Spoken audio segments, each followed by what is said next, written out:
Hello students, இன்னைக்கு நம்ம எந்த டாபிக் பற்றி பார்க்க போகிறோம் அப்படின்னு சொல்லி பார்த்தீங்கன்னா, இன்ஜினியரிங்கில் முக்கியமாக இருக்கக்கூடிய 2 கோர்சஸ்ன்னு சொல்லலாம். ஆர்டிஃபிஷியல் இன்டெலிஜென்ஸ் அண்ட் டேட்டா சயின்ஸும், அதே மாதிரி ஆர்டிஃபிஷியல் இன்டெலிஜென்ஸ் அண்ட் மெஷின் லேர்னிங்கும். இந்த 2 கோர்சஸ் பற்றி தான் நம்ம பார்க்க போகிறோம். ஆர்டிஃபிஷியல் இன்டெலிஜென்ஸ் டேட்டா சயின்ஸை பொறுத்த வரைக்கும் பார்த்தீங்க அப்படின்னா, நம்ம எதை பற்றி மெயினாக படிப்போம், எதை ஃபோக்கஸ் பண்ணி மெயினாக படிப்போம் அப்படின்னு சொல்லிட்டு பார்த்தீங்க அப்படின்னா, அல்காரிதம்ஸ் எப்படி நம்ம டெவலப் பண்ணுறது, இது மாதிரியான விஷயங்களும், பிக் டேட்டாஸில் வந்து எப்படி அனலைசிஸ் பண்ணுறது, இது மாதிரியான விஷயங்களும் மேஜராக இருக்கும். அதே மாதிரி ப்ரோக்ராமிங் லாங்குவேஜஸில் இருக்கும் பார்த்தீங்களா, இதை பற்றி லேர்ன் பண்ணக்கூடிய விஷயங்களாக மேஜராக இருக்கக்கூடியதாக இருக்கும். உங்களுக்கு எலிஜிபிலிட்டி பொறுத்த வரைக்கும் பார்த்தீங்க அப்படின்னா, நீங்கள் +2 முடிச்சிருக்கோம். +2ல் கம்பல்சரி மேத்ஸ் சப்ஜெக்ட் இருக்கணும். நீங்கள் ஒரு சயின்ஸ் ஸ்ட்ரீமில் படிச்சிருக்கலாம், இல்லை ஒகேஷனல் குரூப்பில் படிச்சிருக்கலாம். ஆனால் மேத்தமெட்டிக்ஸ் வந்து ஒரு கம்பல்சரி பாடமாக இருக்குது. அதே மாதிரி 4 இயர் டியூரேஷன் இருக்கக்கூடிய கோர்ஸாக இந்த ஏஐடிஎஸ் கோர்ஸ் வந்து இருக்குது. Artificial intelligence and machine learning அப்படிங்கிறது இந்த கோர்ஸில் வந்து எதை பற்றி படிப்பீங்க அப்படின்னா, ஒரு ப்ரோக்ராமை நம்ம ஒரு மிஷினுக்கு கொடுக்குறோம் அப்படின்னா, நம்ம வந்து ஒரு மனிதர் தேவை இல்லாமல் அதுவே ஆட்டோமேட்டிக்காக செய்யக்கூடியதாகும்.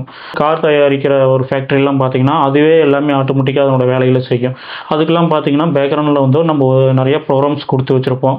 ஆக்சுவலாக இந்த கோர்ஸ் படிக்கிறதுக்கான எலிஜிபிலிட்டி என்னென்னு பார்த்தீங்கன்னா, நீங்கள் வந்து 12th வந்து கண்டிப்பாக நீங்கள் மேக்ஸ் குரூப், அதாவது ஃபஸ்ட் குரூப் எடுத்தாலும் சரிங்க, செகண்ட் குரூப் எடுத்தாலும் சரி, மேக்ஸ் கண்டிப்பாக இருக்கணும்.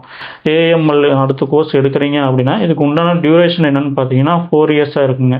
இந்த சிலபஸ் பொறுத்த வரைக்கும் உங்களுக்கு ஏஐடிஎஸ்ல எப்படி இருக்கும் அப்படின்னு சொல்லிட்டு பார்த்தீங்கன்னா, மிஷின் லேர்னிங் பற்றியும், அதே மாதிரி டீப் லேர்னிங் பற்றியும், அல்காரிதம்ஸை பற்றியும் மெயினாக படிக்கிற மாதிரி இருக்கும். அதே மாதிரி டேட்டாஸ் பற்றி படிக்கிற மாதிரி இருக்கும். பைத்தான் லாங்குவேஜஸ், அதர் லாங்குவேஜஸ்லாம் எப்படி அப்படிங்கிறத பற்றி படிக்கக்கூடிய சிலபஸ் வந்து உங்களுக்கு மெயினாக இருக்கும்.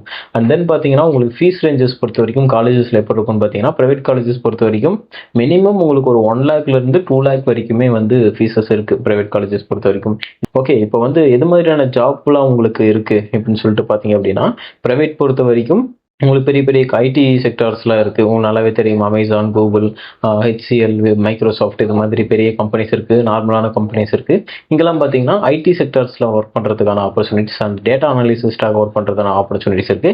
ப்ரைவேட்டில் பொறுத்த வரைக்கும் உங்களுக்கு ஹையஸ்ட் சேலரி பேக்கேஜஸ் இருக்குன்னு சொல்லலாம். ஒரு நல்ல எக்ஸ்பீரியன்ஸ் இருக்கீங்கன்னா 15 லட்சத்துக்கு மேலே வந்து நீங்கள் ஏர்ன் பண்ணுறதுக்கான வாய்ப்புகள் இருக்குது. பேசிக் ஸ்டார்டிங்கில் வரீங்க அப்படிங்கிறப்போ இயர்லி 3 to 5, 6 இந்த ரேஞ்ச் வரைக்கும் இன்கம் எடுக்கலாம். இது ஏஎம்எல் பொறுத்த வரைக்கும் உங்களுக்கான சிலபஸ் வந்து எப்படிலாம் இருக்குன்னு பார்த்தீங்கன்னா, நீங்கள் வந்து பார்த்தீங்கன்னா கோர் டாபிக்காக மிஷின் லேர்னிங் அல்காரிதம் பற்றி படிப்பீங்க, டீப் லேர்னிங் பற்றி படிப்பீங்க, நியூரல் நெட்வொர்க்ஸ் பற்றி படிப்பீங்க, ரெயின்ஃபோர்ஸ்மெண்ட் லேர்னிங் பற்றி படிப்பீங்க.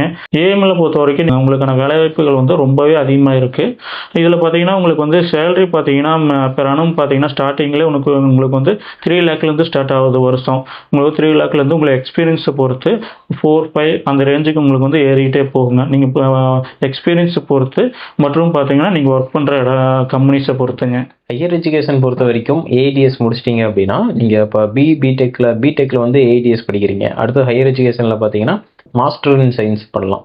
மாஸ்டர் இன் சயின்ஸில் பார்த்தீங்க அப்படிங்கிறப்போ நீங்கள் ஏஐடிஎஸோ இல்லை டேட்டா சயின்ஸோ, சைபர் செக்யூரிட்டியோ, இல்லை மிஷின் லேர்னிங் அது மாதிரி ஸ்பெஷலைஸ்டு கூட எடுத்து நீங்கள் ஹையர் எஜுகேஷனில் தாராளமாக பண்ணலாம்.